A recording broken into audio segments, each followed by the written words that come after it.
Semuanya bermula di sebuah kota yang sangat ramai, tempat sihir dan teknologi berpadu menjadi satu. Di sana, seorang pemuda berambut perak menyajikan sebuah minuman kepada seorang wanita bangsawan dan memintanya untuk mencicipinya. Dengan penuh percaya diri, ia menyerahkan segelas minuman hitam berkarbonasi sambil mengatakan bahwa itulah mahakarya terbaik yang pernah ia buat. Wanita bangsawan itu kemudian memperhatikan cairan misterius tersebut, dan langsung menyadari bahwa tampilannya sangat berbeda dari kopi yang biasanya disajikan pemuda tersebut setiap hari. Meski begitu, di dalam hati ia berpikir bahwa dirinya sama sekali tidak peduli, apapun minuman itu, ataupun seberapa lezat rasanya, karena tujuan utamanya hanyalah membuat rakyat jelata yang begitu sombong itu menangis akibat kritik pedas darinya. Tanpa membuang waktu, wanita itu segera mencicipi minuman tersebut, sementara pemuda berambut perak yang melihatnya mulai merasa sedikit tegang. Namun, sesaat setelah tegukan pertama masuk ke mulutnya, mata wanita bangsawan itu langsung membelalak lebar. Ia benar-benar terdiam karena sangat terkejut dengan rasa minuman yang luar biasa lezat itu. Wajahnya bahkan memerah sepenuhnya. Sementara di dalam hati ia terus berpikir bahwa semua ini benar-benar tidak masuk akal. Di sisi lain, pria berambut perak itu hanya menampilkan senyum penuh keyakinan, karena ia tahu dirinya telah berhasil membuat wanita muda itu terpukau. Wanita berambut pirang itu kemudian menyadari bahwa seumur hidupnya ia belum pernah merasakan minuman seperti itu, dan terus bertanya-tanya apa sebenarnya yang baru saja diminumnya. Sambil masih sedikit gemetar karena keterkejutannya, ia mengangkat gelas tersebut, lalu menanyakan nama minuman itu kepada pemuda di depannya dan bertanya-tanya apakah itu sebenarnya bukan kopi. Mendengar pertanyaan itu, pemuda tersebut mengatakan bahwa tentu saja minuman tersebut bukan kopi, melainkan mahakarya terbarunya yang paling segar, bahkan ia mengklaim bahwa minuman itu akan memulai revolusi dalam budaya kuliner Britania. Kenyataannya, pemuda berambut perak tersebut pada dasarnya hanya meniru Coca-Cola. Cerita kemudian kembali ke 3 bulan sebelumnya, dan memperlihatkan istana kerajaan Britania yang megah serta berkilau. Saat itu, 2 orang pelayan wanita berjalan santai melewati lorong-lorong istana yang mewah sambil mengobrol satu sama lain. Namun, langkah mereka tiba-tiba terhenti ketika melihat pemuda yang sangat tampan, sedang berdiri di dekat salah satu jendela sambil menikmati pemandangan di luar. Pada momen langka ketika ia akhirnya bisa beristirahat, salah seorang pelayan langsung terpikat oleh ketampanannya, dan berbisik penuh semangat bahwa pria itu adalah Lord Hanbin. Setelah itu, keduanya mulai memujinya habis-habisan sambil menyebutnya sebagai pahlawan terbesar di seluruh Britania. Mereka juga mengatakan bahwa Hanbin tetap terlihat setampan biasanya meskipun tubuhnya tampak sedikit lebih kurus. Sambil mengingat kembali berbagai pencapaiannya, mereka berpikir bahwa pria itu sebenarnya adalah pejuang legendaris yang pernah mengalahkan para monster pembawa kiamat di garis depan alam iblis.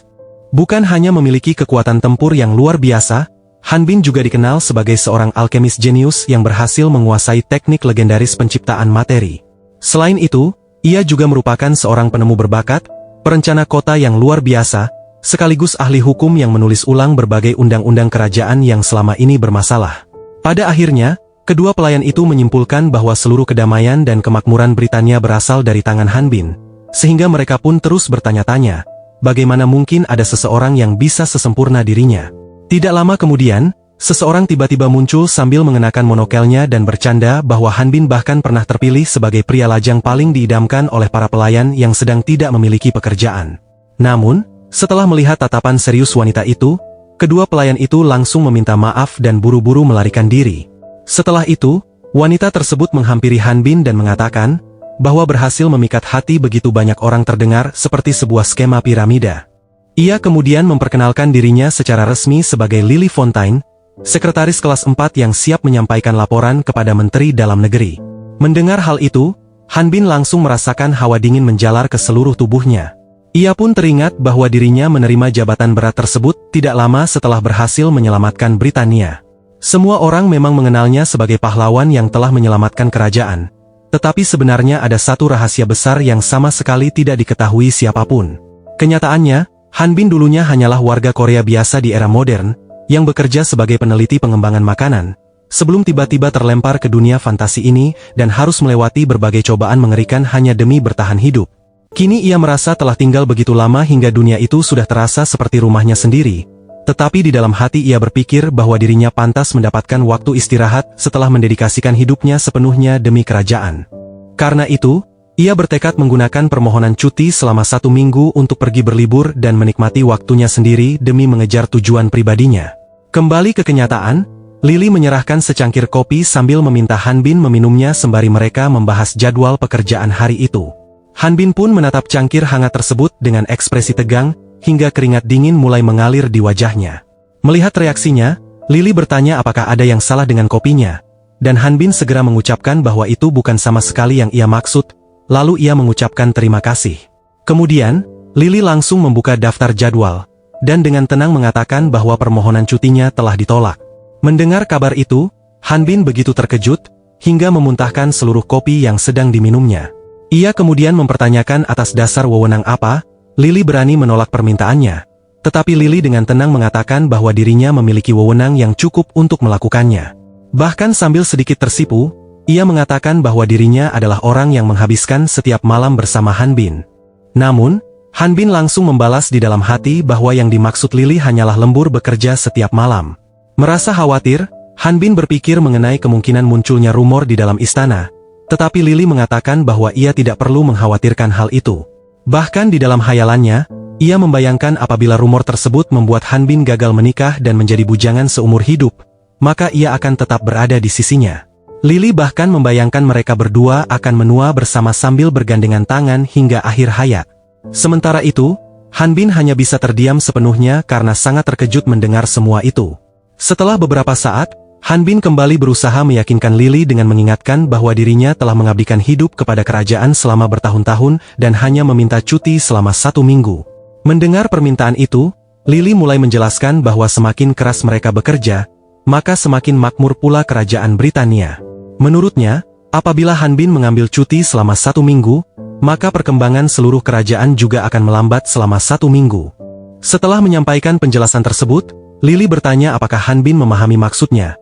Sementara Hanbin hanya bisa berpikir bahwa satu-satunya hal yang ia pahami adalah Lily merupakan seorang pecandu kerja yang sangat patriotik. Lily kemudian mengatakan bahwa dirinya memahami perasaan Hanbin. Mendengar itu, Hanbin langsung bersemangat dan mengetuk meja karena mengira permintaannya akhirnya akan dikabulkan. Sayangnya, Lily justru mengatakan bahwa ia tetap tidak bisa memberikan cuti tersebut. Tetapi sebagai gantinya, ia telah menyiapkan hidangan lezat khusus untuk Hanbin. Seketika semangat Hanbin langsung menghilang. Tidak lama kemudian, Hanbin mencium aroma yang aneh di udara, sementara Lily dengan bangga mengatakan bahwa hidangan itu telah disiapkan sepenuh hati oleh koki kerajaan. Saat sang koki membuka penutup sajiannya, tampaklah sebuah pai dengan beberapa kepala ikan yang mencuat keluar dari permukaan pai.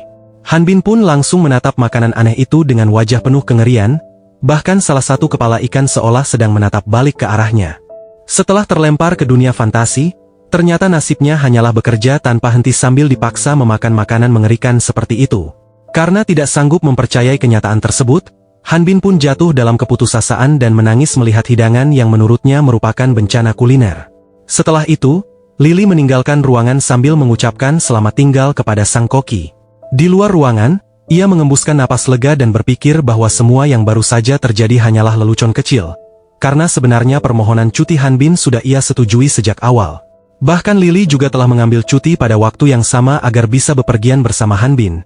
Dan ia sudah memesan sebuah villa yang indah sebagai tempat liburan mereka. Dengan penuh semangat, ia terus membayangkan betapa terkejutnya Hanbin ketika mengetahui seluruh kebenaran tersebut. Sambil berpikir bahwa kejutan itu pasti akan menjadi momen yang indah dan dramatis, Lily kembali membuka pintu kantor sambil memanggil nama Hanbin. Namun, sesaat setelah masuk ke dalam ruangan, ia mendapati kantor itu sudah benar-benar kosong, sementara jendelanya terbuka lebar. Ternyata Hanbin sudah melarikan diri. Di atas meja hanya tersisa sebuah surat yang ditindih batu, berisi pemberitahuan bahwa ia telah mengundurkan diri dari jabatannya sebagai menteri dan meminta agar tidak ada seorang pun yang mencarinya. Melihat isi surat itu, Lily langsung terpaku dan tidak mampu berkata apa-apa karena sangat terkejut. Dalam keputusasaan, ia berlari ke arah jendela sambil meneriakkan nama Hanbin. Tetapi saat itu Hanbin sudah berada sangat jauh, berlari dan melompat dengan riang di atas atap-atap kota yang diterangi cahaya bulan purnama. Hanbin kemudian berpikir bahwa Lily akan baik-baik saja tanpa dirinya, karena ia merupakan administrator paling efisien dan paling hebat di seluruh kerajaan. Setelah mendarat di sebuah gang yang gelap, ia mulai merenungkan bahwa sejak tiba di dunia ini, dirinya telah berhasil memperbaiki banyak hal, tetapi masih ada satu hal yang sama sekali tidak memuaskannya, yaitu budaya kuliner dunia tersebut yang sangat buruk, karena menyajikan makanan dengan tampilan aneh dan mengerikan. Selain itu, akibat perang panjang yang berlangsung selama bertahun-tahun, masyarakat telah terbiasa menganggap makanan hanya sebagai sumber nutrisi semata, sehingga kualitas masakan kerajaan pun jatuh ke titik terendah. Sebagai mantan peneliti makanan peraih penghargaan dari Korea, Han Bin merasa darahnya langsung mendidih karena kemarahan. Ia kemudian teringat ketika pernah menunjukkan berbagai masalah pada pai mengerikan itu kepada Lily, tetapi gadis tersebut memakannya tanpa menyadari ada sesuatu yang salah. Melihat hal itu, Han Bin pun menyadari bahwa orang-orang di dunia ini bahkan tidak menyadari buruknya cita rasa makanan mereka sendiri. Oleh karena itu, ia mengungkapkan bahwa alasan sebenarnya ia meminta cuti adalah untuk mencari hidangan-hidangan lezat yang mungkin masih tersembunyi di berbagai penjuru negeri. Namun, karena semuanya berjalan di luar rencana, ia akhirnya memutuskan untuk turun tangan sendiri. Sambil memegang sebuah botol ramuan sihir bercahaya di dalam gang, Han Bin menyatakan bahwa saatnya telah tiba untuk mewujudkan impian besar yang dimilikinya sejak kecil. Tanpa ragu sedikit pun, ia langsung menuangkan cairan ajaib itu ke atas kepalanya, hingga kekuatan sihir mulai aktif.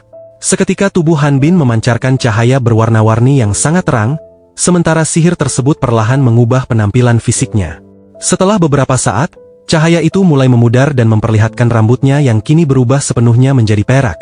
Sedangkan warna matanya juga ikut berubah hingga penyamarannya benar-benar sempurna. Dengan begitu, ia resmi mengambil identitas baru sebagai Jarken, barista berambut perak yang telah muncul di awal cerita. Jarken kemudian tersenyum penuh tekad sambil berjanji pada dirinya sendiri, bahwa ia akan membangkitkan rasa penasaran masyarakat Britania terhadap makanan yang sesungguhnya. Cerita pun melompat 3 bulan ke depan, dan memperlihatkan Jarken yang kembali berada di masa sekarang di dalam kedai kopinya yang kosong, sambil mengelap gelas dengan ekspresi sangat muram. Seluruh meja di dalam toko itu tampak tidak terisi seorang pelanggan pun, sehingga keheningan yang menyedihkan memenuhi ruangan. Jarken hanya bisa menghela napas panjang karena kembali melewati hari yang sepi tanpa seorang pun datang berkunjung. Sementara itu, di luar kedai, 2 pria tua berjalan melewati tempat tersebut sambil mengobrol. Mereka mengatakan bahwa kedai itu kembali kosong seperti biasanya, dan menurut mereka hal itu sama sekali tidak mengejutkan. Salah seorang di antara mereka mengingat bahwa sudah 3 bulan sejak Jarken membuka kedai kopi di kota Northaris sambil menjanjikan jenis kopi yang benar-benar berbeda, tetapi kenyataannya justru sangat mengecewakan. Pria tua itu kemudian bertanya apakah temannya juga pernah mencicipi minuman tersebut. Lalu temannya mengiyakan sambil mengatakan bahwa kopi aneh itu disebut espresso. Ia pun mengeluhkan rasa minuman yang sangat pahit, serta disajikan di dalam cangkir yang begitu kecil, hingga bahkan hampir tidak cukup membasahi lidah. Setelah itu, pria tua tersebut kembali bergumam bahwa Jarken juga masih berusaha menjual mesin kopi yang sangat mahal dan ia bertanya-tanya siapa orang gila yang mau membelinya. Bahkan ia sempat bercanda bahwa mesin-mesin itu mungkin hanya laku jika dijual seharga besi tua. Mendengar semua gosip itu dari dalam toko, Jarken pun merasa sangat kesal. Jarken kemudian meratapi bahwa proyek besarnya untuk menciptakan kedai kopi terkenal di dunia fantasi ini telah gagal total. Ia menjelaskan bahwa kopi di dunia tersebut rasanya tidak lebih dari air rebusan biji yang gosong, dan rencana awalnya sebenarnya adalah mengubah pandangan masyarakat secara perlahan melalui minuman-minuman sederhana. Namun, kesalahan terbesarnya adalah terlalu meremehkan selera masyarakat setempat, yang sudah sepenuhnya dikuasai oleh kebiasaan lama, sehingga sangat sulit menerima cita rasa baru. Setelah memikirkan semuanya, Jarken akhirnya menyadari bahwa mengubah budaya sebuah bangsa dalam waktu singkat ternyata jauh lebih sulit daripada mengalahkan monster raksasa. Tidak lama kemudian, lonceng yang tergantung di atas pintu kedai berbunyi pelan sebagai tanda seseorang baru saja datang. Seorang wanita anggun yang mengenakan gaun merah mewah, lengkap dengan topi berhias bulu, memasuki kedai sambil menutupi sebagian wajahnya menggunakan kipas tangan. Melihatnya, Jarken segera menyambutnya dengan ramah, mengucapkan terima kasih atas kunjungannya yang selalu rutin, serta menanyakan apakah ia ingin memesan seperti biasanya. Wanita elegan itu ternyata adalah Lady Penelope yang menatap Jarken dengan ekspresi sangat serius. Ia kemudian bergumam bahwa kedai kopi itu tetap saja kosong dan menyedihkan. Tetapi Jarken mengatakan bahwa justru dirinya sendiri tidak pernah sekalipun absen datang ke tempat itu dalam beberapa waktu terakhir. Mendengar itu, Penelope membalas bahwa Jarken seharusnya merasa terhormat karena jika bukan karena kopinya, ia tidak akan pernah menginjakan kaki di tempat sederhana seperti itu. Setelah itu, Penelope memintanya segera menyiapkan pesanan seperti biasa, sedangkan Jarken hanya tertawa kecil sambil mengatakan bahwa semuanya akan segera siap. Tak lama berselang, Jarken meletakkan secangkir kecil kopi panas yang masih mengepul di atas meja Penelope. Sementara Penelope menikmati kopinya, Jarken diam-diam berpikir bahwa gadis itu adalah satu-satunya pelanggan yang dimilikinya, dan hanya karena dirinya, kedai tersebut masih bisa terus bertahan. Ketika memandang deretan meja yang tetap kosong, Jarken kembali meratapi nasib usahanya dan mulai bertanya-tanya apakah sudah saatnya menyerah. Ia pun menyilangkan tangan sambil menundukkan kepala karena merasa terbebani oleh kegagalan bisnisnya. Namun, sesaat kemudian Jarken langsung mengubah pikirannya dan bertekad bahwa ia sama sekali tidak akan menyerah. Ia kemudian kembali mengingat Lily, yang saat ini pasti sedang tenggelam di bawah tumpukan pekerjaan demi menutupi ketidakhadirannya di istana. Memikirkan pengorbanan itu, Jarken langsung mengepalkan tangannya dengan penuh tekad, karena ia tidak ingin mengecewakan Lily setelah semua yang telah dilakukan gadis tersebut demi mendukung impian besarnya. Selanjutnya, Jarken membuka semacam brankas pendingin yang langsung mengeluarkan kabut dingin. Ia merasa yakin bahwa dirinya masih memiliki banyak resep lain yang belum sempat diuji, sehingga kini saatnya memasuki tahap kedua dari rencana besarnya. Dari dalam brankas itu, Jarken mengambil sebuah botol ramuan beku dengan run-run bercahaya yang terukir di bagian bawahnya. Setelah itu, ia memanggil Penelope, sehingga gadis berambut pirang tersebut berhenti meminum kopinya dan menoleh ke arahnya. Jarken kemudian mengucapkan terima kasih atas dukungannya selama ini, sambil memberitahukan bahwa ia telah menyiapkan minuman spesial yang bisa dinikmati secara gratis. Penelope langsung merasa curiga dan bertanya-tanya apakah itu menu baru, tetapi akhirnya ia tetap bersedia mencicipinya karena merasa sikap Jarken yang tiba-tiba begitu sopan terasa cukup aneh. Jarken lalu mulai menuangkan minuman berwarna gelap dan misterius itu ke dalam gelas Penelope. Perlahan, gelas tersebut terisi oleh cairan bergelembung yang berkilau sehingga tampak sangat menarik dan menyegarkan. Penelope kemudian mengamati gelas itu dengan saksama, sambil menyadari bahwa warnanya memang menyerupai kopi, tetapi ternyata minuman tersebut benar-benar disajikan dalam keadaan dingin. Jarken pun meyakinkannya bahwa ia tidak akan menyesal, sedangkan Penelope memperingatkan agar Jarken tidak mencoba melakukan tipu muslihat murahan. Tanpa ragu lagi, Penelope langsung membawa gelas itu ke bibirnya dan meneguk minuman misterius tersebut dalam jumlah yang cukup banyak. Sementara itu, Jarken hanya bisa mengawasi dengan penuh ketegangan sambil berkeringat karena sangat cemas menunggu reaksinya. Di waktu yang sama, di dalam hatinya, Penelope berteriak karena sangat terkejut dan sama sekali tidak mampu memahami bagaimana minuman seperti itu bisa ada. Melihat reaksi tersebut, Jarken langsung memperlihatkan senyum tipis karena sadar bahwa usahanya berhasil tepat sasaran. Penelope pun benar-benar terpukau ketika cairan gelap itu menghadirkan sensasi kesegaran yang renyah dan sama sekali tidak pernah ia bayangkan sebelumnya.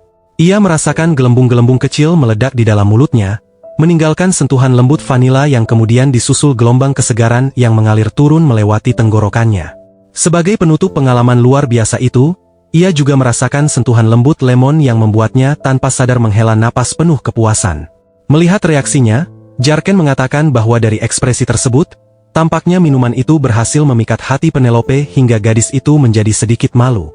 Walaupun merasa kesal harus mengakuinya, Penelope akhirnya menerima bahwa cita rasa minuman itu memang luar biasa.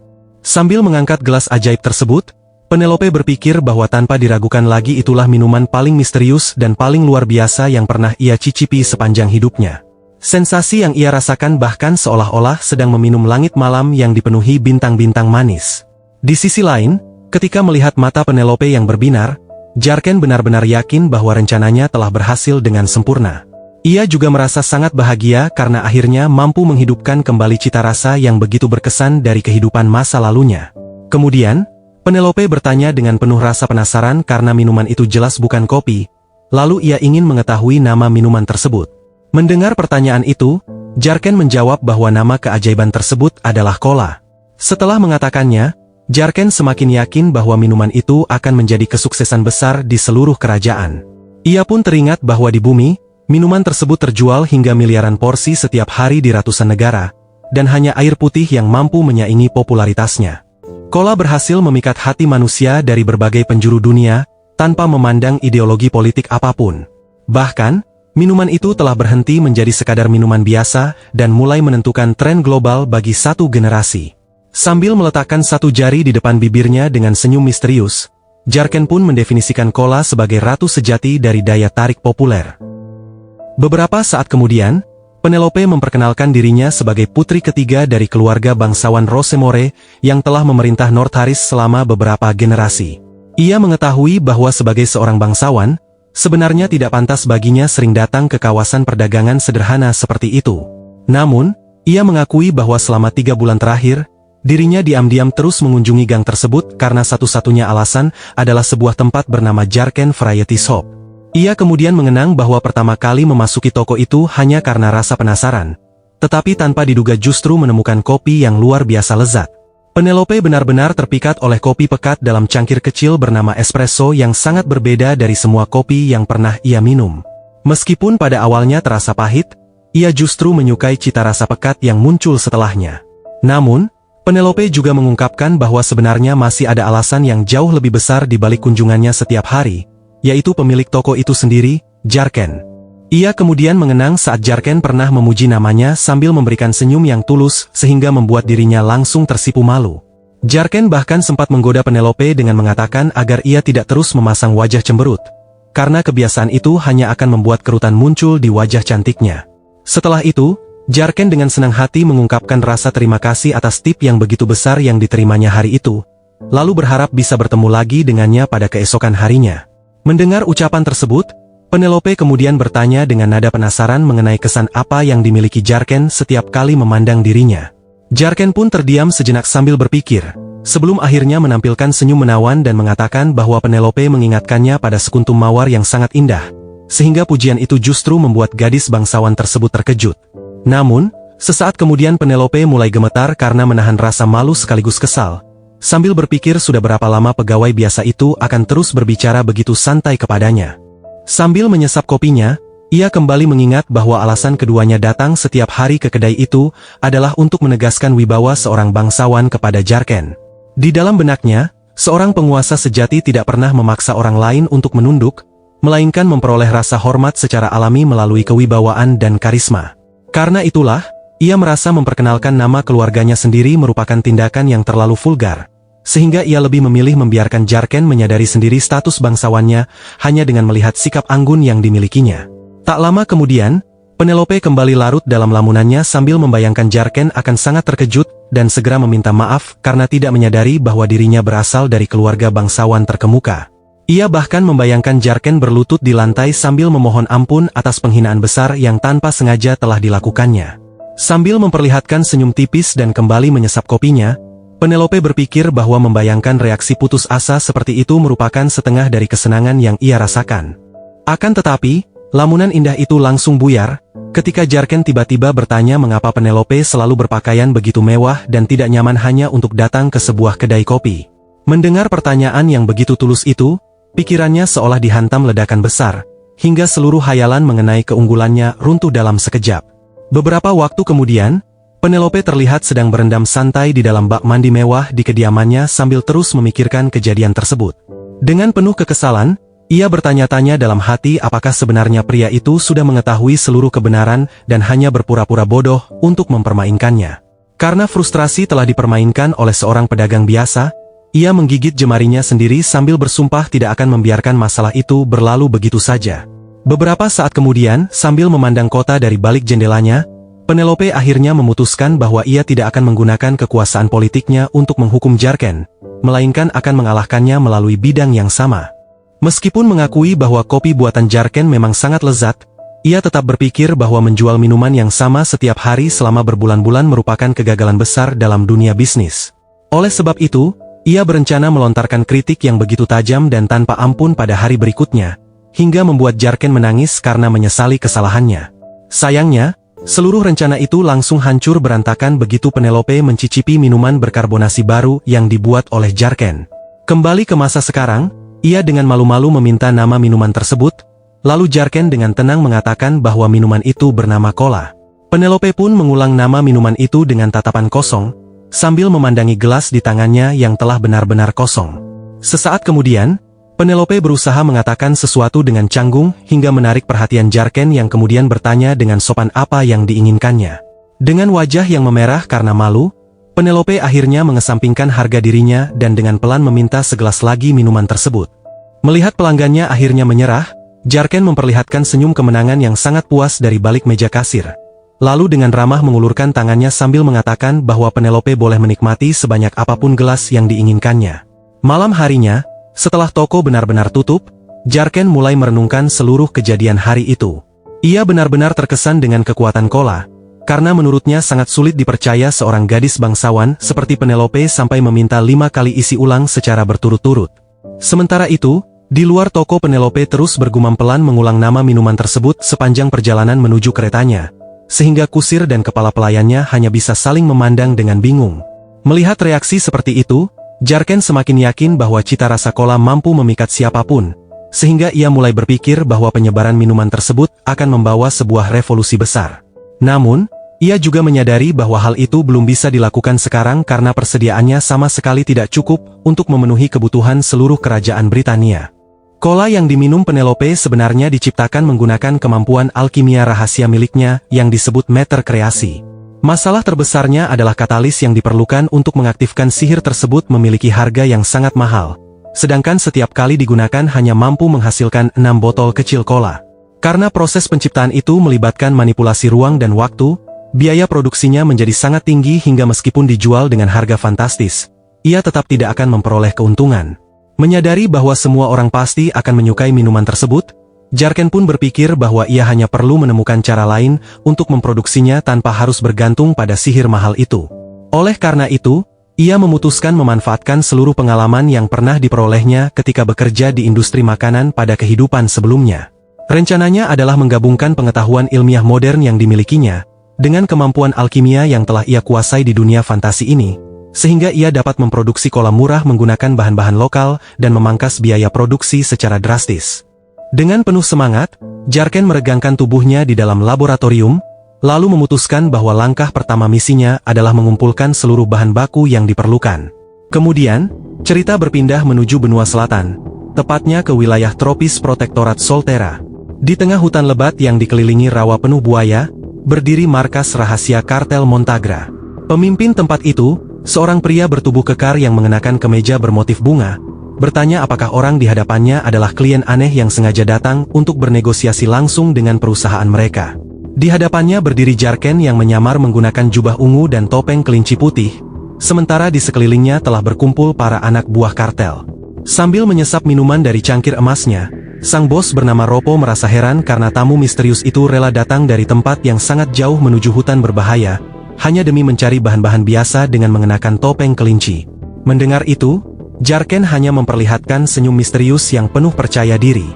Ia pun mengakui bahwa hutan tersebut memang kaya akan berbagai sumber daya, tetapi kemudian mengatakan bahwa ada satu bahan khusus yang hanya bisa ditemukan di tempat itu. Mendengar penjelasan tersebut, Ropo pun bertanya dengan rasa penasaran mengenai bahan yang dimaksud. Dengan penuh semangat, Jarken pun mengungkapkan bahwa ia sedang mencari daun koka. Seketika itu juga, ekspresi Ropo langsung berubah dan wajahnya menjadi jauh lebih tegang.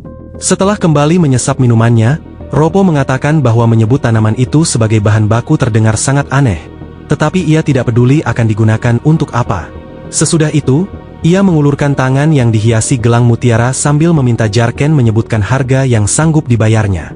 Sebagai tanggapan, Jarken mengangkat satu jari telunjuk dan mengajukan tawaran yang sangat aneh, yaitu hanya 1 keping uang untuk setiap 1 ton daun koka. Mendengar penawaran yang tidak masuk akal itu, Ropo langsung terdiam dengan mulut ternganga karena tidak percaya pada keberanian pria bertopeng kelinci tersebut. Sementara itu, para anak buahnya langsung tertawa terbahak-bahak sambil mengatakan bahwa pria itu benar-benar gila dan lebih baik meminta daun tersebut secara cuma-cuma saja. Melihat situasi itu, Ropo memberi isyarat kecil agar anak buahnya berhenti tertawa dan segera mengambil tindakan terhadap penyusup tersebut. Dengan wajah serius, ia mempertanyakan apakah Jarken benar-benar menganggap tawaran seperti itu masuk akal. Mendengar pertanyaan tersebut, Jarken hanya tersenyum di balik topengnya, lalu mengatakan bahwa bukankah harga seperti itu memang pantas bagi para penjahat yang selama ini meresahkan kerajaan. Ucapan provokatif itu pun langsung membuat urat di dahi Ropo menonjol karena kemarahan yang luar biasa. Kehilangan kesabarannya, ia segera memerintahkan seluruh anak buahnya untuk merampas semua barang milik penyusup tersebut, kemudian melemparkan jasadnya kepada kawanan buaya di halaman belakang.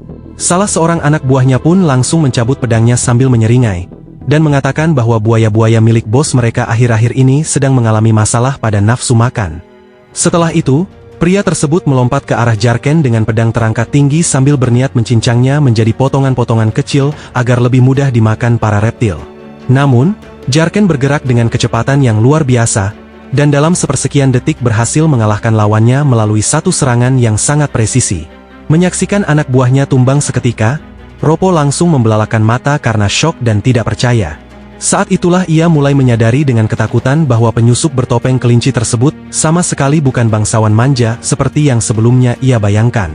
Walaupun mulai diliputi rasa takut, Ropo tetap berteriak bahwa mereka memiliki keunggulan jumlah, lalu memerintahkan semua orang segera mengepung Jarken.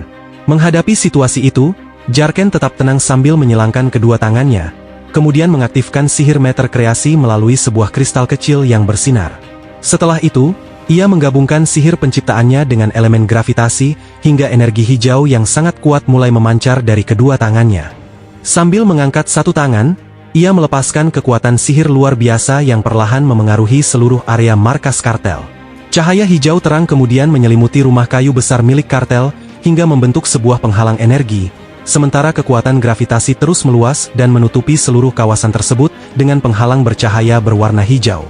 Melihat kejadian itu, para anak buah Ropo langsung panik karena sama sekali tidak memahami apa yang sedang terjadi. Lalu mereka berteriak sambil mempertanyakan apa yang telah dilakukan Jarken kepada mereka.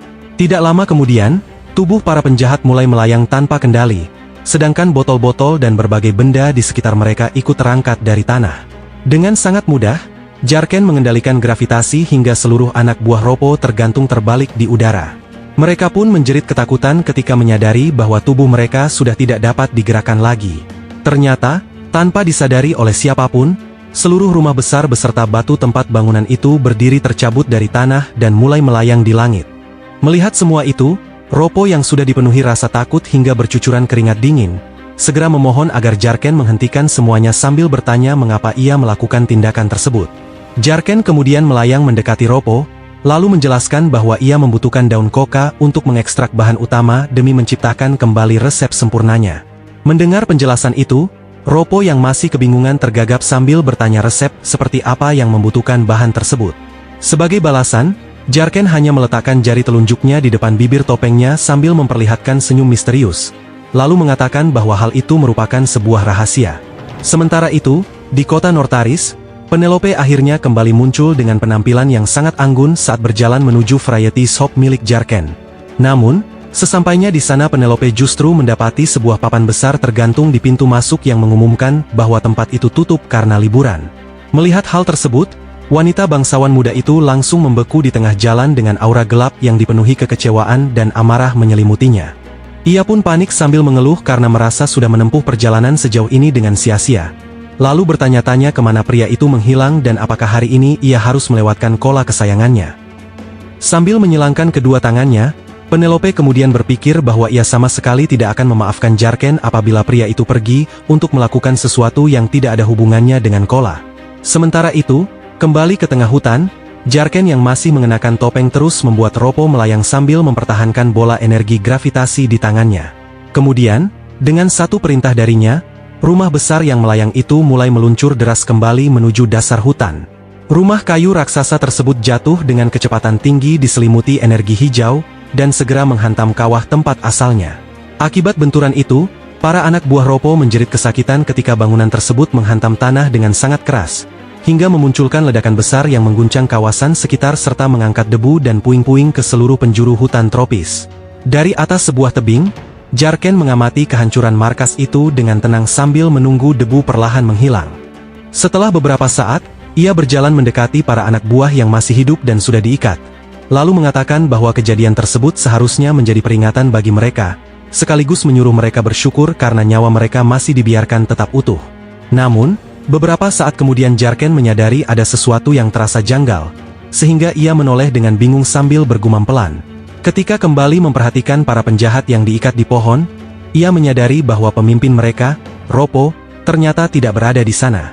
Hal itu membuatnya bertanya-tanya apakah ia melakukan kesalahan saat mengendalikan sihirnya.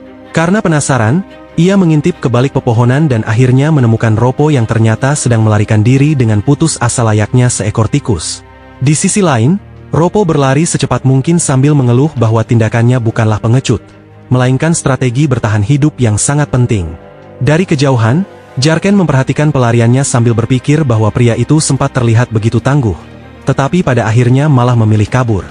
Meski begitu, ia mengatakan bahwa urusan mereka belum selesai dan bertanya-tanya apakah Ropo benar-benar mengira dirinya bisa lolos begitu saja. Selanjutnya, cerita berpindah ke istana kerajaan Britania yang memperlihatkan kemegahan kastel pada siang hari. Di dalam istana, sekretaris elit Lily Fontaine tampak terkejut setelah mendengar laporan mengenai kartel Montagra yang terkenal berbahaya. Mendengar itu, salah seorang staf menjelaskan bahwa kartel tersebut berkembang sangat pesat di wilayah selatan Solterra dan pihak istana telah menerima berbagai laporan mengenai kerusakan yang mereka timbulkan.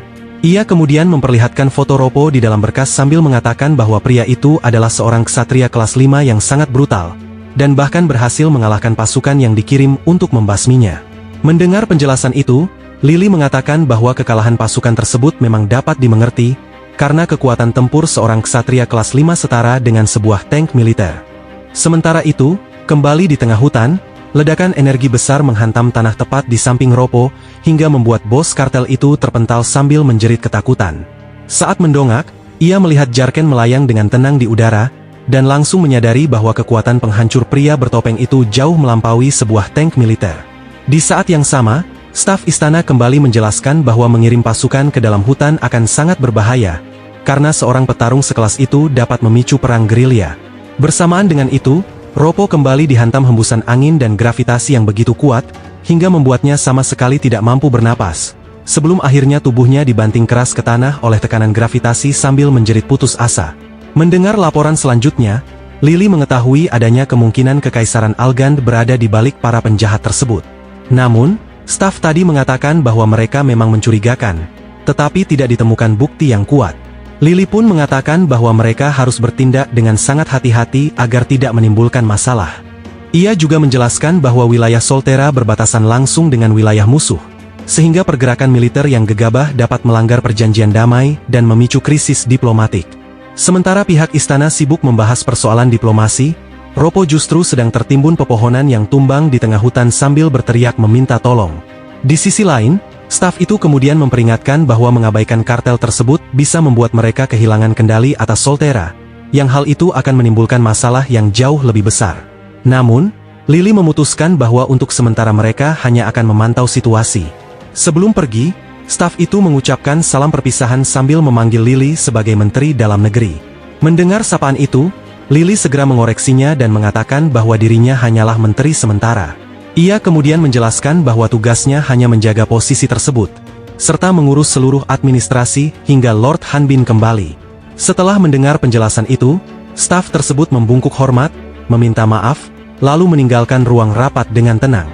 Sesudah ruangan kembali sepi, Lily berjalan menuju jendela besar dan memandangi kota yang terbentang di luar, sambil menghela napas sedih karena terus memikirkan Hanbin.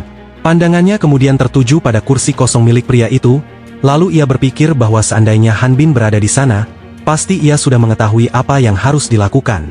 Dengan rasa rindu yang begitu besar, Lily menggenggam kedua tangannya sambil memanjatkan doa dalam hati, dan bertanya-tanya di mana bos kesayangannya berada, serta apa yang sedang ia lakukan saat ini. Sementara itu, di tempat yang jauh di tengah hutan, Jarken mendarat dengan tenang tepat di depan Ropo, sambil mengatakan bahwa akhirnya sang penjahat berhenti melarikan diri. Karena sudah terpojok di depan sebuah pohon, Ropo gemetar ketakutan dan kelelahan sambil menatap kaki Jarken yang berdiri tepat di hadapannya. Ia kemudian merangkak sambil mengaku tidak mengenal siapa pria bertopeng itu, serta bertanya apa kesalahannya hingga terus dikejar seperti ini. Dengan wajah memelas, Ropo memohon agar nyawanya diampuni sambil mengatakan bahwa dirinya hanyalah seorang pengusaha biasa, dan bertanya bagaimana ia bisa mencari nafkah jika monster seperti itu muncul begitu saja. Mendengar alasan tersebut, Jarken justru mengejeknya dengan mengingatkan bahwa Ropo menguasai seluruh wilayah Montagra sehingga dibandingkan dirinya, Jarken merasa seperti pedagang kaki lima. Menyadari dirinya tidak memiliki pilihan lain, Ropo pun berjanji akan menyerahkan seluruh daun koka yang diinginkan asalkan nyawanya diselamatkan. Mendengar bahwa pria itu bersedia menerima syarat apapun, Jarken langsung menunjukkan ketertarikan. Namun, sambil menyatukan kedua tangannya seperti sedang berdoa, Ropo diam-diam menyembunyikan niat jahatnya di balik senyum licik. Dalam hati, ia berpikir bahwa ia hanya perlu membuat Jarken mendekat sedikit lagi, karena pria itu pasti tidak menyadari belati yang sengaja dijatuhkannya ke tanah. Ia yakin sekuat apapun Jarken, pria itu tetap hanyalah seorang alkemis yang rapuh jika dibandingkan dengan seorang ksatria terlatih. Oleh sebab itu, Ropo percaya serangan mendadak dari seorang ksatria elit sepertinya pasti akan mengakhiri hidup penyusup tersebut. Tanpa membuang waktu, Ropo langsung mencabut belati itu dan menerjang ke depan, sambil berteriak bahwa inilah saatnya melakukan serangan balasan. Akan tetapi, serangannya sama sekali tidak mengenai sasaran. Sebaliknya, ia justru mendapati dirinya melayang di udara tanpa memahami apa yang baru saja terjadi. Ropo benar-benar terpaku dan terkejut ketika menyadari bahwa dirinya justru berhasil dikelabui oleh Jarken. Tak lama kemudian, Jarken muncul begitu saja dan dengan santai menginjak kepala Ropo. Dengan satu hentakan keras, ia membenamkan tubuh bos kartel itu secara terbalik ke dalam tanah, hingga terdengar dentuman keras. Akibatnya, Ropo hanya menyisakan kepalanya di permukaan tanah dalam keadaan pusing dan bahkan mengeluarkan asap karena kelelahan. Sesudah itu, Jarken berlutut di hadapannya sambil memperlihatkan sebuah dokumen, dan mengatakan agar Ropo segera menandatangani kontrak tersebut, bahkan sambil bercanda bahwa ia sengaja menempatkan Ropo sebagai pihak pertama sebagai bentuk penghormatan. Mendengar itu, Ropo menatap lembaran kontrak tersebut dengan penuh amarah sambil terbata-bata karena kesal terhadap keberanian anak bertopeng itu. Ia pun mengeluh bahwa isi kontrak tersebut dipenuhi syarat-syarat yang sangat konyol, dan bertanya apakah Jarken benar-benar tidak memiliki hati nurani. Namun, Jarken justru mengatakan bahwa seorang bandit tidak pantas berbicara soal hati nurani. Ropo kemudian berteriak bahwa membayar upah yang layak kepada para petani dan menjual hasil panen dengan harga murah, sama saja dengan membuang uangnya sendiri, sehingga ia menolak menandatangani kontrak tersebut. Mendengar penolakan itu, Jarken menatapnya serius dari balik topeng sambil bertanya, mengapa pria itu hanya memikirkan cara mengeksploitasi dan memperbudak para petani miskin. Ia bahkan menyarankan agar anggota kartel sendiri yang menggarap lahan, karena mereka memiliki banyak anak buah untuk bekerja di ladang. Mendengar saran itu, Ropo langsung mengeluh bahwa mereka masih memiliki harga diri, dan bertanya apakah Jarken benar-benar ingin sebuah kartel berubah menjadi kelompok petani. Bahkan ia berteriak bahwa dirinya lebih baik mati daripada melakukan hal semacam itu. Melihat sikap keras kepala dan dramatis tersebut, Jarken hanya menghela napas lelah sambil terlihat sangat bosan. Setelah itu, ia mengulurkan tangannya dan menciptakan sebuah bola energi ungu gelap, sambil meminta Ropo memperhatikan baik-baik apa yang akan terjadi berikutnya. Ia kemudian meningkatkan kekuatan sihirnya hingga mencapai tingkat yang mengerikan, dan memperingatkan dengan tatapan dingin bahwa dirinya memiliki kekuatan yang cukup untuk menghapus seluruh hutan itu dari peta. Sesaat kemudian, sebuah pilar energi ungu raksasa melesat ke langit, merobek awan dan mengejutkan seluruh wilayah. Dari tempatnya, Ropo hanya bisa menyaksikan pemandangan mengerikan itu dari jarak dekat, sambil berubah pucat karena ngeri melihat kekuatan dahsyat Jarken. Sementara itu, Jarken menciptakan penghalang sihir berwarna ungu yang hanya melindungi dirinya sendiri dan kepala Ropo dari gelombang kejut ledakan tersebut. Setelah semuanya mereda, Jarken memperingatkan Ropo dengan nada mengancam, agar tidak pernah berpikir melanggar kontrak ataupun melarikan diri, karena ia akan terus memburunya dan mengulangi hukuman yang sama dimanapun pria itu berada. Di sisi lain, asap perlahan menghilang hingga memperlihatkan kawah raksasa di tengah hutan yang menjadi bukti nyata betapa mengerikannya kekuatan Jarken. Melihat pemandangan itu, Ropo yang sudah benar-benar ketakutan langsung menangis, dan akhirnya setuju menandatangani seluruh isi kontrak. Mendengar itu, Jarken menyerahkan sebuah pena sambil mengatakan bahwa senang bisa berbisnis dengannya. Beberapa jam kemudian, pada malam hari di istana, seorang penjaga berlari tergesa-gesa menyusuri lorong sambil memanggil Menteri Lily Fontaine. Ketika menerobos masuk ke dalam ruangan, ia segera mengoreksi ucapannya dengan memanggil Lily sebagai menteri sementara, lalu melaporkan dengan panik bahwa kartel Montagra yang terkenal mengerikan telah membubarkan diri secara sukarela. Mendengar laporan yang sangat aneh itu, Lily benar-benar kebingungan hingga tidak mampu berkata apapun. Tak lama kemudian, ia kembali dikejutkan oleh informasi bahwa seluruh anggota kartel tersebut ternyata telah berubah menjadi petani. Di sisi lain, Jarken merayakan keberhasilannya karena bagian tersulit untuk mengamankan pasokan daun koka akhirnya berhasil diselesaikan. Ia berpikir bahwa dirinya memang masih harus melalui proses panjang untuk menghilangkan sifat halusinogen dari daun tersebut dan hanya mengekstrak cita rasanya. Meski begitu, ia sudah berhasil memperoleh cukup banyak bahan untuk memproduksi ribuan botol cola, sehingga rasa bersalahnya karena meninggalkan jabatan menteri sedikit berkurang. Walaupun demikian, Jarken juga menyadari bahwa ia tidak bisa begitu saja mengambil seluruh bahan yang dibutuhkan dan tetap harus membeli sisanya secara sah. Karena masih membutuhkan gula serta berbagai rempah lainnya, Ia pun membuka brankas miliknya untuk memeriksa jumlah uang yang tersisa. Namun, kenyataannya brankas itu benar-benar kosong, dan jumlah koin yang dimilikinya saat ini bahkan nol. Mengambil pinjaman juga bukan pilihan, karena ia sama sekali tidak memiliki kredit. Setelah memeriksa identitas barunya, Jarken akhirnya berpikir bahwa bekerja sebagai buruh adalah pilihan terbaik, sehingga ia memutuskan berangkat menuju wilayah labirint untuk mencari kesempatan kerja. Sementara itu, Penelope Rosemore berjalan dengan penuh tekad menuju toko Jarken. Terlihat bahwa kesabarannya sudah benar-benar habis. Setelah selama beberapa hari berturut-turut ia terus datang ke sana tanpa pernah menemukan siapapun.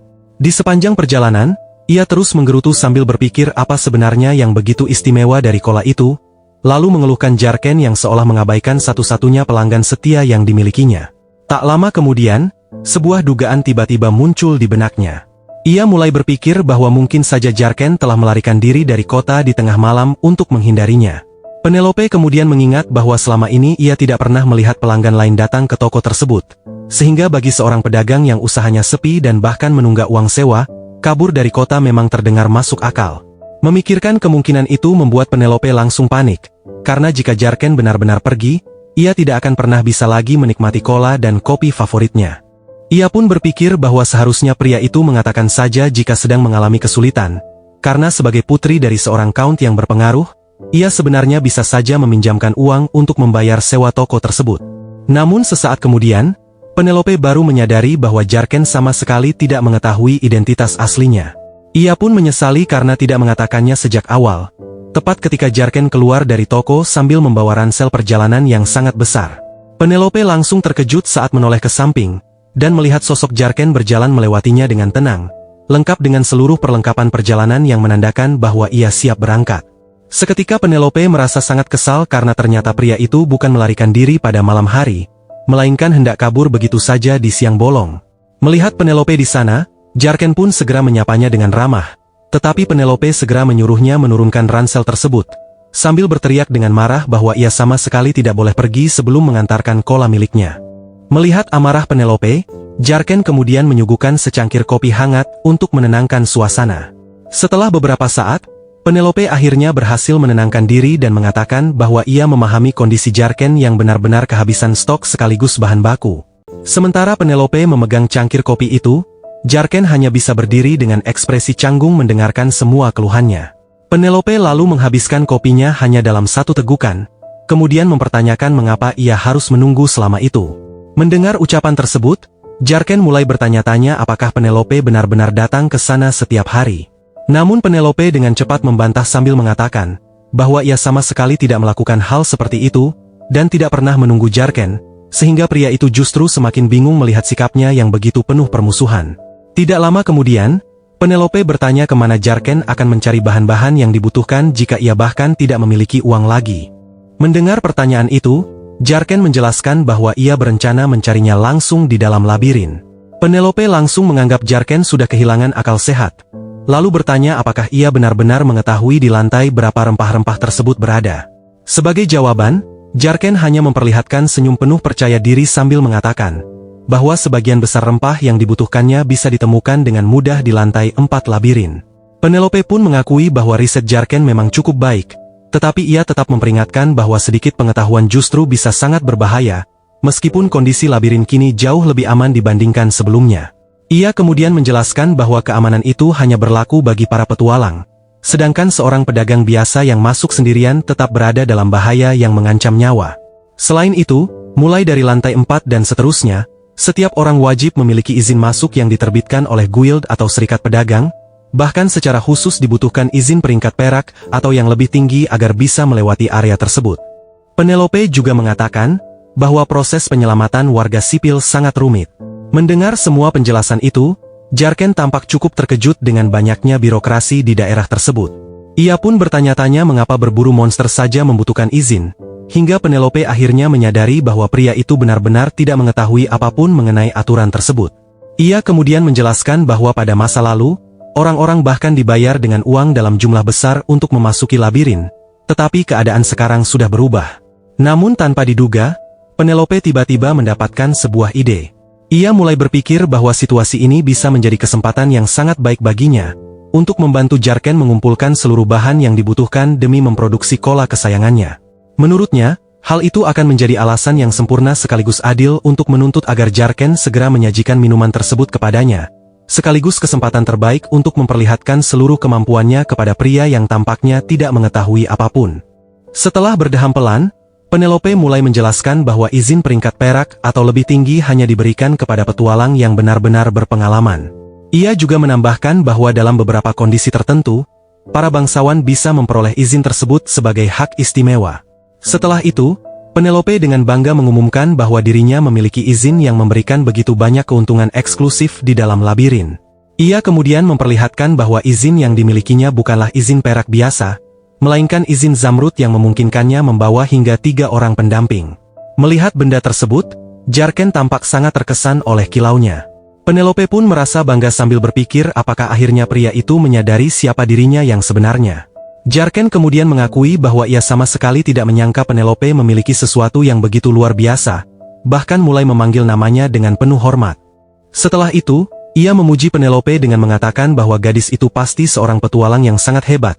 Lalu bertanya apakah ia seorang alkemis, membuat Penelope sama sekali tidak memahami bagaimana Jarken bisa sampai pada kesimpulan tersebut. Tak lama kemudian, Jarken kembali menebak apakah Penelope sebenarnya seorang ksatria, sehingga gadis itu semakin kebingungan. Beberapa saat kemudian, keduanya tiba di monorail Ridgefield yang digunakan sebagai sarana transportasi bagi para petualang. Jarken menunggu dengan sabar di lobi stasiun sambil membawa ransel perjalanannya, sementara orang-orang berlalu lalang di sekitarnya. Tak lama kemudian, seseorang menghampirinya dan mengatakan bahwa ia berhasil tiba dengan selamat di tempat yang telah ditentukan. Mendengar suara itu, Jarken langsung menoleh dan melihat Penelope yang kini mengenakan pakaian petualang berwarna merah yang sangat elegan, lengkap dengan sepatu bot dan topi yang serasi. Penelope pun menatapnya dengan serius, sedangkan Jarken hanya bisa memandangnya dengan wajah terkejut karena perubahan penampilannya yang begitu drastis. Penelope kemudian bertanya mengapa Jarken terus menatapnya, dan mendengar itu, Jarken menjelaskan bahwa pakaian tersebut terlihat sangat berbeda dibandingkan pakaian yang biasanya dikenakan Penelope. Gadis itu lalu mengatakan bahwa tentu saja ia tidak mungkin memasuki labirin hanya dengan mengenakan gaun, kemudian menegaskan bahwa dirinya datang hanya sebagai pemandu. Selain itu, ia juga mengatakan bahwa dirinya akan membimbing Jarken dengan aman, sedangkan sebagai gantinya ia menginginkan prioritas pertama saat cola itu selesai dibuat. Mendengar syarat tersebut, Jarken langsung menyetujui semuanya. Setelah itu, mereka berdua bergabung ke dalam antrean menuju platform nomor 2 untuk melewati pemeriksaan petugas stasiun. Penelope lalu dengan percaya diri memperlihatkan izin zamrud miliknya agar petugas memverifikasi otorisasinya. Setelah izin mereka dipastikan sah, keduanya berjalan menuju ruangan berisi portal-portal sihir yang bercahaya sebagai sarana perjalanan. Saat melihat tempat itu, Jarken membandingkannya dengan ruang tunggu VIP kelas 1 di bandara, sehingga Penelope menjadi bingung karena sama sekali tidak mengetahui apa yang dimaksud. Jarken pun hanya mengatakan bahwa itu merupakan sesuatu dari kampung halamannya, tetapi Penelope segera menyuruhnya berhenti berpura-pura mengetahui segalanya sambil mengklaim bahwa dirinya juga tahu tentang hal tersebut. Sementara itu, Jarken mengenang masa-masa ketika ia menjelajahi labirin seolah tempat itu adalah halaman belakang rumahnya sendiri. Ia kemudian berpikir bahwa sejak mengambil alih jabatan sebagai menteri, dirinya belum pernah lagi menginjakkan kaki di sana sehingga kini terasa seolah akhirnya ia kembali ke rumah. Sesaat setelah keduanya berdiri di tengah platform sihir, cahaya biru yang sangat terang mulai menyelimuti tubuh mereka. Dalam sekejap mata, Jarken dan Penelope langsung diteleportasi menuju sebuah gua gelap di dalam labirin. Setelah itu, Jarken pun bergumam pelan karena terkejut sambil mengamati berbagai perubahan yang terjadi pada lingkungan di sekitarnya. Melihat ekspresi Jarken, Penelope lalu memanggilnya agar segera bergerak maju, sambil mengatakan bahwa jalur yang benar untuk memulai pencarian berada di arah tersebut. Ia juga mengingatkan agar Jarken tidak berjalan sembarangan dan cukup mengikuti lampu-lampu jalan. Mendengar itu, Jarken benar-benar terkejut karena kini terdapat lampu jalan di dalam labirin. Ia kemudian mengingat bahwa dahulu tempat tersebut hanyalah wilayah sempit yang dipenuhi dinding batu kokoh tanpa satupun penanda arah. Belum lagi kondisi bawah tanah yang sangat mengerikan dengan serangan monster yang terus-menerus mampu memangsa para petualang kapan saja. Namun Jarken segera berpikir bahwa sekarang semuanya telah berubah. Sedangkan di waktu yang sama, Penelope dengan penuh keyakinan mengatakan bahwa mereka harus menuju ke arah kiri. Semakin jauh mereka berjalan, Jarken kembali dibuat tercengang karena kini bahkan terdapat papan-papan penunjuk arah di dalam gua. Terdorong oleh rasa penasaran itu, ia kemudian bertanya apakah mereka tidak perlu lagi mengkhawatirkan jebakan. Menanggapi pertanyaan tersebut, Penelope menjelaskan bahwa Guild telah menonaktifkan seluruh jebakan di jalur utama sejak lama. Mendengar penjelasan tersebut, Jarken berpikir bahwa tempat itu sudah berubah sedemikian rupa hingga lebih menyerupai taman hiburan bertema labirin palsu. Penelope kemudian menambahkan bahwa Guild bahkan membuka jalan pintas dengan menembus dinding labirin agar perjalanan menjadi lebih cepat. Lalu mengatakan bahwa Jarken seharusnya bersyukur karena memperoleh pemandu sehebat dirinya. Meski demikian, Penelope tetap memperingatkan bahwa orang biasa masih bisa kehilangan nyawa dengan mudah jika lengah. Karena meskipun jebakan telah dinonaktifkan, Guild tetap tidak mampu mengendalikan lokasi kemunculan para monster. Tidak lama kemudian, Penelope tiba-tiba melihat sepasang mata merah menyala yang mengintip dari balik bayangan gelap di depan mereka.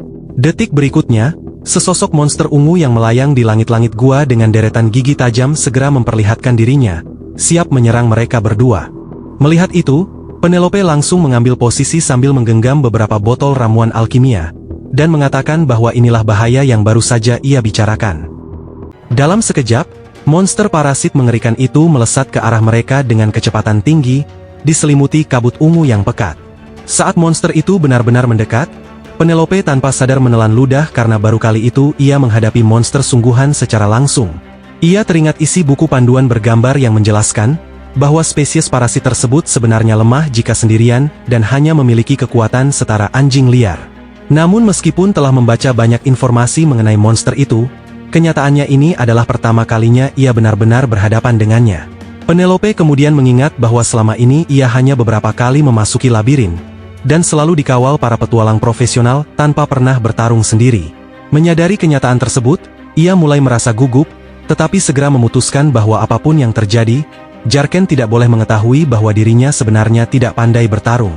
Penelope pun berusaha menenangkan diri sambil mengingat bahwa dirinya adalah seorang alkemis kelas 4, dan telah membawa banyak katalis untuk perjalanan kali ini. Ia lalu berpura-pura meremehkan monster lemah tersebut, sambil menyuruh Jarken hanya fokus menjaga barang bawaan, sedangkan seluruh urusan akan ditanganinya sendiri. Akan tetapi, monster parasit itu sama sekali tidak memberi kesempatan, dan langsung menerjang ke arahnya dengan serangan cepat. Melihat itu, Penelope pun segera menyiapkan ramuan sihirnya sambil memperingatkan Jarken agar memperhatikan dengan baik, karena ia akan memperlihatkan serangan sihirnya yang luar biasa. Penelope kemudian menggunakan skill homing arrow, hingga kilatan energi ungu memenuhi kegelapan gua. Namun setelah debu perlahan menghilang, wajah Penelope langsung dipenuhi kebingungan karena seluruh serangannya ternyata meleset. Monster tersebut rupanya telah lebih dahulu dikalahkan dan tertancap di dinding oleh sebuah anak panah yang ditembakkan dari arah lain di dalam gua. Tak lama kemudian, terdengar suara misterius yang meminta maaf karena mengira mereka berada dalam bahaya yang mengancam nyawa. Beberapa orang kemudian muncul dari belakang, lalu seorang pria yang memegang busur silang kemudian menghampiri mereka sambil menanyakan, apakah mereka baik-baik saja dan apakah ada yang terluka akibat serangan tadi. Sementara itu, Jarken mengamati ketiga petualang tersebut dan menyadari bahwa meskipun penampilan mereka sederhana, perlengkapan yang mereka kenakan menunjukkan bahwa mereka adalah para veteran. Pemimpin kelompok itu kemudian memperkenalkan dirinya dengan sopan sebagai Ethan, perisai garda depan dari tim petualang mereka. Namun Penelope hanya menjawab dengan dingin bahwa ia tidak pernah meminta perkenalan tersebut. Lalu langsung mengajak Jarken melanjutkan perjalanan karena jalan yang harus mereka tempuh masih sangat panjang. Melihat sikap dingin itu, Ethan pun tetap bersikeras dan mengatakan bahwa wilayah iblis sangat berbahaya, sehingga ia berharap Penelope mau mendengarkannya. Akan tetapi, Penelope kembali menegaskan bahwa dirinya sama sekali tidak tertarik. Ethan lalu memintanya agar tidak bersikap sedingin itu, sementara Jarken hanya merasa heran melihat pria tersebut yang begitu gigih. Alih-alih pergi dengan malu, Ethan justru menyarankan bahwa Penelope akan jauh lebih aman jika bepergian bersama petualang andal seperti kelompok mereka, daripada harus bersama seorang kuli angkut yang terlihat konyol seperti Jarken, dan perkataan itu langsung membuat Penelope terkejut. Namun, Ethan bahkan memperlihatkan izin petualang peringkat perak miliknya dengan sangat percaya diri. Meski begitu, Penelope justru menyebut Ethan sebagai rakyat jelata, sambil kembali mengatakan bahwa dirinya sama sekali tidak berminat.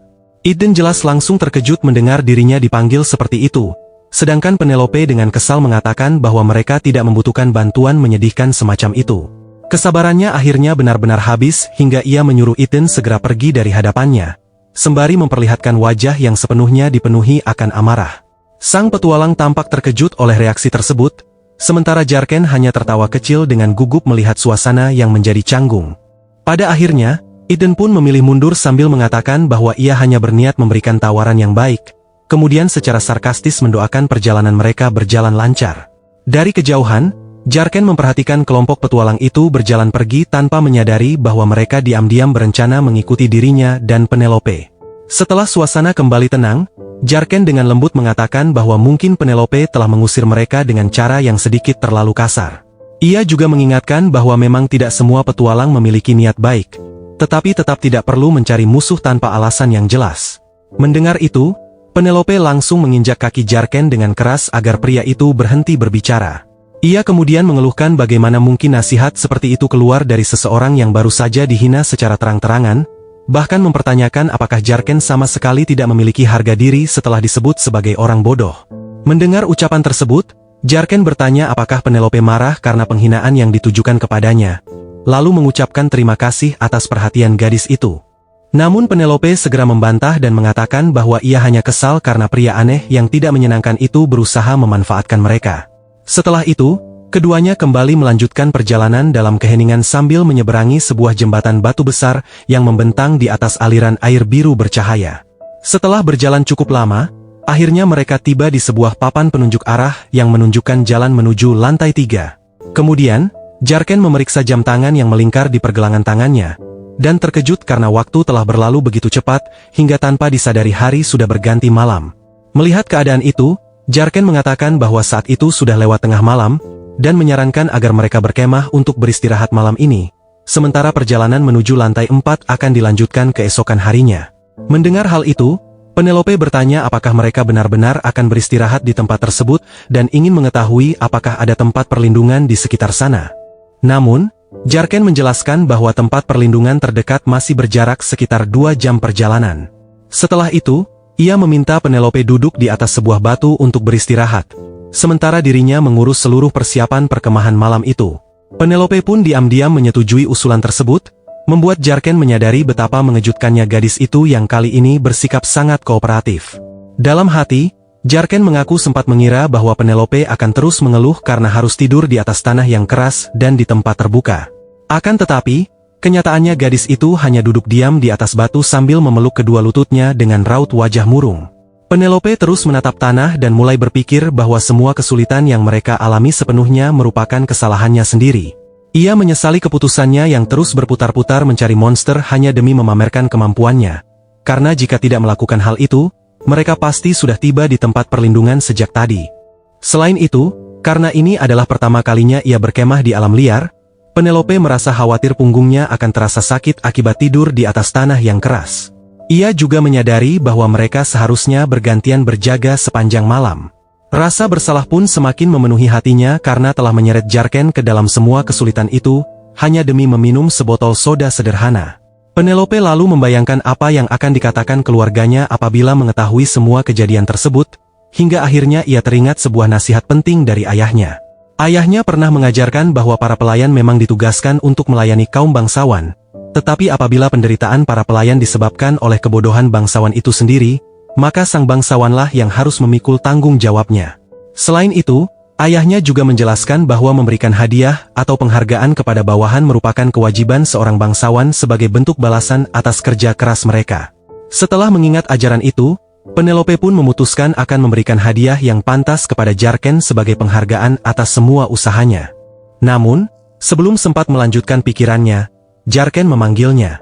Saat mengangkat kepala, Penelope langsung terdiam karena melihat sebuah tenda telah berdiri sempurna. Api unggun sudah menyala, bahkan meja makan pun telah tertata rapi. Dengan nada terkejut, ia mengatakan bahwa Jarken tampak sangat berpengalaman dalam berkemah. Sementara Jarken hanya tersenyum dan menjelaskan bahwa dirinya sudah berkali-kali melakukan hal seperti itu. Tak lama kemudian, Jarken menyerahkan sebuah selimut berwarna gelap kepada Penelope, sambil menyarankan agar gadis itu membungkus tubuhnya dengan selimut tersebut supaya terlindung dari dinginnya gua. Penelope pun sempat mengeluhkan aromanya, tetapi Jarken menjelaskan bahwa meskipun bukan barang mewah, kain itu sangat efektif melindungi tubuh dari udara dingin dan kelembapan gua. Ia juga mengatakan bahwa dalam situasi sulit, kegunaan suatu barang harus selalu lebih diutamakan daripada harganya. Mendengar penjelasan sederhana itu, Penelope memperhatikan Jarken dengan saksama, dan tanpa sadar memperlihatkan senyum yang begitu manis karena tersentuh oleh kesederhanaan serta kebaikan hatinya yang begitu praktis. Ia pun berjanji akan membelikan selimut yang lebih baik untuk Jarken setelah mereka berhasil keluar dari tempat itu. Sementara Jarken mengucapkan terima kasih atas niat baik tersebut. Sesaat kemudian, Jarken memberitahu bahwa makanan hangat hampir selesai dimasak. Penelope pun bertanya apa yang sedang dimasaknya. Lalu Jarken menjelaskan bahwa hidangan itu adalah pankek kentang berkalori tinggi yang dapat memberikan banyak energi untuk perjalanan esok hari. Saat mau memakan itu, Penelope berpikir bahwa aroma masakan itu sangat menggugah selera, meskipun menurutnya pankek tersebut tampak sedikit berminyak. Meski begitu, ia tetap mengucapkan terima kasih atas makanannya sebelum akhirnya mengambil suapan pertamanya. Saat sepotong pankek kentang masuk ke dalam mulutnya, Penelope langsung menikmati tekstur luarnya yang sangat renyah, sementara bagian dalamnya begitu lembut dengan serutan kentang yang kaya rasa.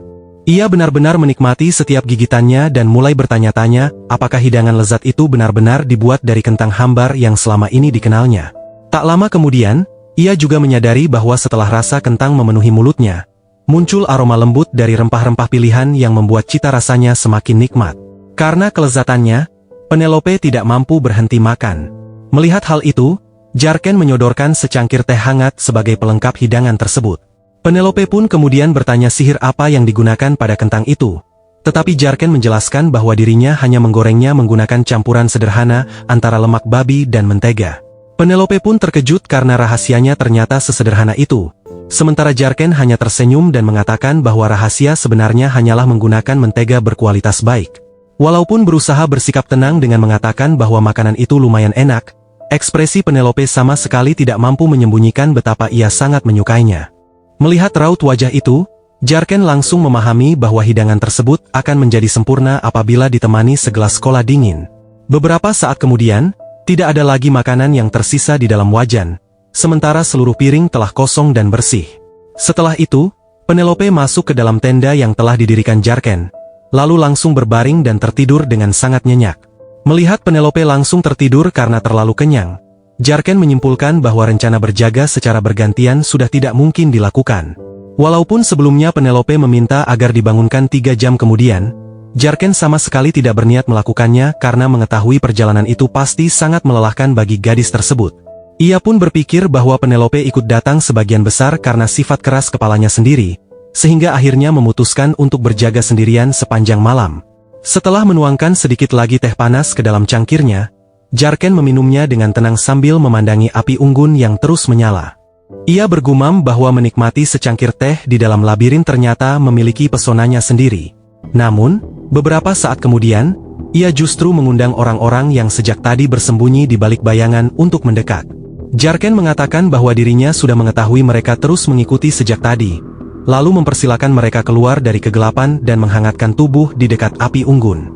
Mendengar itu, 3 petualang berpenampilan mencurigakan akhirnya keluar dari balik bayangan dengan seringai penuh niat jahat. Kemudian, Eden segera mengarahkan busurnya ke arah Jarken sambil mengatakan bahwa menyalakan api unggun di tengah wilayah musuh menunjukkan kalau dirinya sama sekali tidak memiliki naluri bertahan hidup. Ia bahkan mengejek apakah Jarken benar-benar sebodoh itu. Meski begitu, Jarken tetap mempertahankan sikapnya yang tenang dan hanya tersenyum sambil mengatakan bahwa dirinya penasaran mana di antara 2 kemungkinan itu yang sebenarnya benar, sehingga pemanah tersebut justru kebingungan melihat ketenangannya. Sementara itu, seorang prajurit lain menyuruh Jarken berhenti berpura-pura berani, kemudian memerintahkannya memasangkan borgol pengekang sihir pada Penelope. Mereka lalu melemparkan sebuah borgol sihir ke tanah sambil mengancam akan menembak dahinya apabila ia mencoba melakukan sesuatu yang aneh atau mempersulit keadaan. Melihat perlengkapan tersebut, Jarken mengatakan bahwa mereka tampaknya bukan petualang biasa. Dap Eden pun menjawab bahwa ia ingin melihat apakah Jarken masih bisa tetap tenang setelah mengetahui identitas mereka. Tak lama kemudian, Jarken memperhatikan tato ular beludak di lengan pria itu. Sementara Eden dengan bangga mengungkapkan bahwa mereka adalah anggota geng Shadow yang sangat ditakuti. Ia juga menjelaskan bahwa kelompok mereka sepenuhnya menguasai seluruh lantai 5 wilayah iblis sebagai daerah kekuasaan mereka. Eden bahkan menyombongkan diri bahwa para petualang berpengalaman pun memilih menghindari mereka, sehingga seorang pengangkut barang seperti Jarken sama sekali tidak memiliki peluang untuk menang. Setelah itu, Ia mengatakan bahwa sekarang Jarken pasti sudah memahami situasinya, dan memintanya bersikap patuh agar semuanya tidak menjadi lebih buruk. Di sisi lain, Jarken menatap borgol sihir yang bersinar di hadapannya sambil bergumam bahwa sudah sangat lama sejak terakhir kali dirinya melihat borgol mana seperti itu. Ia kemudian berlutut untuk mengambilnya dan bertanya apa rencana mereka setelah berhasil memborgol dirinya dan Penelope. Mendengar pertanyaan itu, Eden mengatakan bahwa mereka akan membuat keduanya membayar penghinaan yang terjadi sebelumnya. Mereka menjelaskan bahwa seluruh barang milik keduanya akan dirampas. Kemudian mereka akan dipaksa berlutut memohon belas kasihan sebelum akhirnya dijual demi mendapatkan keuntungan besar. Mendengar penjelasan tersebut, Jarken mengatakan bahwa mereka tampaknya sangat berpengalaman melakukan hal seperti itu. Dan para bandit itu kemudian menjawab bahwa semuanya akan berjalan mudah apabila ia bersedia bekerja sama tanpa melakukan perlawanan. Dengan tatapan serius, Jarken bertanya apakah benar-benar tidak ada kemungkinan bagi mereka untuk membiarkan dirinya dan Penelope lewat seolah-olah mereka tidak pernah bertemu di tempat itu. Saat mendengar pertanyaan tersebut, pemimpin bandit tiba-tiba merasakan hawa dingin yang membuat tubuhnya bergidik dan langsung terdiam ketika menatap ekspresi Jarken yang berubah menjadi sangat dingin dan mengerikan. Namun, kedua anak buahnya justru tertawa terbahak-bahak sambil mengatakan bahwa Jarken pasti sudah kehilangan akal, karena mereka telah mengikuti keduanya sepanjang hari dan sama sekali tidak berniat pulang dengan tangan kosong. Meski demikian, Eden mulai mengeluarkan keringat dingin. Dalam hati ia bertanya-tanya tentang dari mana asal ketenangan luar biasa yang dimiliki Jarken, dan sempat mencurigai bahwa pria itu bukanlah seorang pengangkut barang biasa. Akan tetapi, ia segera menepis ketakutannya sendiri karena berpikir bahwa sekalipun Penelope terbangun, mereka bertiga tetap bisa mengalahkannya dengan mudah. Eden juga yakin bahwa bahkan seorang anak kecil yang membawa busur silang pun dapat mengalahkan seorang alkemis yang tidak siap bertarung. Dengan keyakinan penuh, Eden mengarahkan bidikannya secara tepat agar tembakannya tidak meleset. Namun, Jarken dengan tenang mengatakan bahwa sejak awal mereka telah salah memahami seluruh situasi. Sesaat kemudian, Jarken berdiri sambil diselimuti energi yang sangat kuat, dan mengungkapkan bahwa pekerjaan sebenarnya adalah menyingkirkan jamur beracun serta gulma yang merusak kerajaan.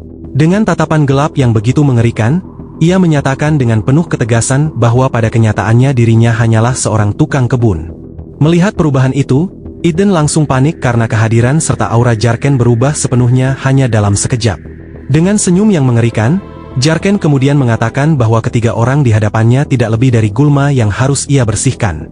Karena sama sekali tidak memahami maksud ucapan itu, anak buah yang membawa gada bertanya kepada pemimpinnya, apakah ia boleh segera menghabisi Jarken, sebab menurutnya pemuda itu hanya sedang berusaha mengulur waktu.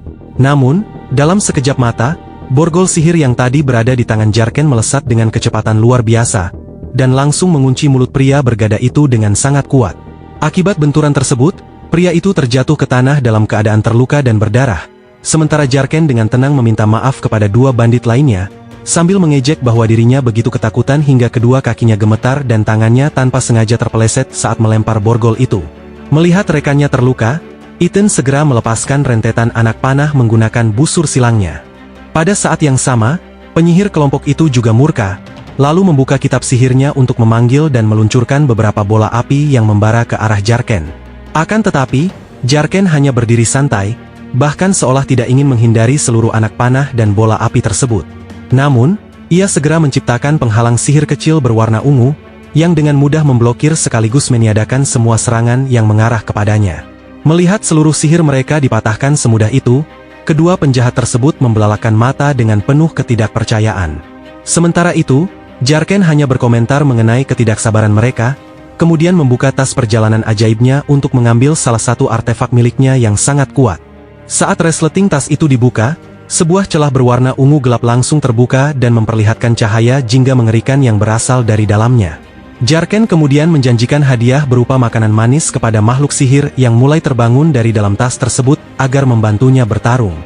Menyaksikan pemandangan aneh itu, Eden langsung membeku ketakutan dan menyadari bahwa Jarken adalah sosok yang sangat berbahaya. Dengan putus asa, ia menyimpulkan bahwa pria itu sama sekali bukan petualang biasa, dan bahkan mulai bertanya-tanya apakah dirinya adalah seorang penyapu yang dikirim oleh serikat-serikat besar. Eden akhirnya menyadari bahwa mereka seharusnya tidak pernah mencari masalah dengan orang seperti itu, sehingga ia berteriak putus asa sambil memerintahkan seluruh anggota gengnya untuk segera melarikan diri. Ia pun berbalik dan mencoba berlari secepat mungkin karena benar-benar diliputi rasa panik. Akan tetapi, Asap sihir berwarna ungu tiba-tiba muncul dari tanah dan langsung mengikat kaki ketiga bandit itu sehingga mereka sama sekali tidak mampu melangkah. Di saat yang sama, mata-mata merah muda bercahaya dalam jumlah tak terhitung mulai bermunculan dari dalam asap sihir yang keluar dari kompartemen tas tersebut. Eden mulai mengerang kesakitan karena merasakan penderitaan luar biasa, sementara mata-mata sihir itu perlahan memengaruhi penglihatan serta pikirannya. Ia merasa dirinya benar-benar terkepung oleh puluhan bola mata melayang yang seolah mampu membaca seluruh rahasia tergelap dalam hidupnya. Dalam teror yang tidak mampu digambarkan dengan kata-kata, Eden bahkan merasa seolah-olah mata-mata tersebut mulai tumbuh dari dalam mulutnya sendiri. Sambil memegangi kepalanya dengan kedua tangan, Eden menjerit putus asa karena pikirannya benar-benar dihancurkan oleh kekuatan aneh tersebut. Dalam kegilaan yang terus meningkat, ia merasakan rasa sakit luar biasa seakan-akan mata sungguhan sedang tumbuh di dalam otaknya. Ketiga penjahat itu pun berteriak histeris bahwa ada mata yang tumbuh di dalam otak mereka, sambil memohon agar seseorang menyelamatkan mereka. Karena tidak lagi mampu menahan penderitaan mental itu, pemimpin kelompok tersebut akhirnya berlutut di lantai gua sambil terus mengerang kesakitan. Di waktu yang sama, anak buah yang membawa gada mulai berhalusinasi, lalu mengangkat kedua tangannya ke atas sambil berteriak tentang seorang penguasa mutlak keserakahan. Sementara itu, penyihir kelompok itu menangis putus asa dan menjerit mengenai seorang ibu yang sedang melahap dirinya, sambil mengatakan bahwa ia menyesal dan ingin menjadi satu dengan entitas tersebut. Di sisi lain, Eden menangis darah karena ketakutan dan terus menjerit, bahwa dirinya hanyalah makhluk yang menjijikkan serta sama sekali tidak layak hidup, sambil membentangkan kedua tangannya ke arah sebuah mata raksasa yang bercahaya. Ia bahkan memohon agar kedua matanya dicabut supaya dapat menjadi milik makhluk tersebut. Tak lama kemudian, asap hitam itu akhirnya menghilang sepenuhnya, dan memperlihatkan bahwa ketiga bandit tersebut telah lenyap tanpa meninggalkan jejak sedikitpun. Melihat semuanya telah berakhir, Jarken berpikir bahwa ketiga pria itu pasti merupakan orang-orang yang sangat kejam dan jahat. Ia mengetahui bahwa makhluk peliharaannya, Faiz, sebenarnya tidak menghakimi mereka, melainkan hanya menyampaikan putusan agar mereka dihancurkan oleh beban dosa mereka sendiri. Beruntung, Penelope tetap tertidur dengan sangat lelap, sehingga tidak terbangun sedikitpun meskipun suara pertarungan yang mengerikan sempat menggema di seluruh gua. Tiba-tiba, Jarken merasakan sesuatu menyentuh punggungnya dengan lembut, sehingga ia segera berbalik dengan ekspresi terkejut untuk melihat apa yang terjadi. Ternyata, makhluk peliharaannya, Faiz, telah menjulurkan ekornya yang panjang keluar dari ransel perjalanan dan kini melayang tepat di belakangnya. Sambil memanggil nama aslinya, Hanbin, makhluk kecil itu mengingatkan janji tentang hadiah manis yang telah dijanjikan sebelumnya. Mendengar itu, Jarken terlebih dahulu mengoreksi Faiz dengan mengatakan bahwa mulai sekarang ia harus memanggilnya Jarken, bukan Hanbin, sebelum akhirnya meletakkan sebuah lollipop berwarna-warni ke dalam cakar kecil makhluk tersebut. Tanpa membuang waktu, Faiz langsung menggigit dan menikmati permen itu dengan sangat senang. Setelah itu, Jarken bertanya apakah tugas yang diberikan tadi terasa sulit. Namun, sambil masih mengunyah permen hingga mulutnya penuh, Faiz mengatakan bahwa ia sangat membenci orang-orang jahat. Mendengar jawaban itu, Jarken hanya tersenyum sambil berpikir bahwa sifat makhluk kecil tersebut ternyata sama sekali tidak berubah. Selanjutnya, ia meminta Faiz untuk terus menghalau monster-monster lain yang berada di dalam labirin, sampai mereka dapat keluar dari tempat itu dengan selamat. Mendengar perintah tersebut, Faiz segera memberi hormat dengan gaya militer yang lucu, sambil memastikan bahwa ia telah memahami perintah tuannya dengan sempurna. Merasa puas dengan pekerjaan Faiz, Jarken kemudian menyuruh makhluk kecil itu kembali ke dalam ransel perjalanan yang aman. Akan tetapi, Faiz tampak ragu untuk masuk dan justru menoleh ke belakang dengan ekspresi penuh pertimbangan, sehingga membuat Jarken bertanya apakah masih ada hal lain yang ingin disampaikannya. Setelah itu, Faiz mengarahkan jarinya ke arah Penelope yang sedang tertidur lelap di dalam tenda, dan bertanya apakah Hanbin menyukai wanita manusia itu. Mendengar pertanyaan tersebut, Jarken terdiam sejenak sambil memandang Penelope, yang masih beristirahat dengan sangat tenang dan damai. Ia pun berpikir cukup lama dengan wajah serius seolah mempertimbangkan pertanyaan itu, sebelum akhirnya hanya memperlihatkan senyum tipis, dan mengingatkan Faiz agar tidak menyebut manusia dengan sebutan betina. Cukup sekian untuk hari ini. Kalau kalian suka ceritanya, jangan lupa like dan subscribe, supaya tidak ketinggalan alur cerita manhwa seru lainnya di channel Kak Cerita Manhwa.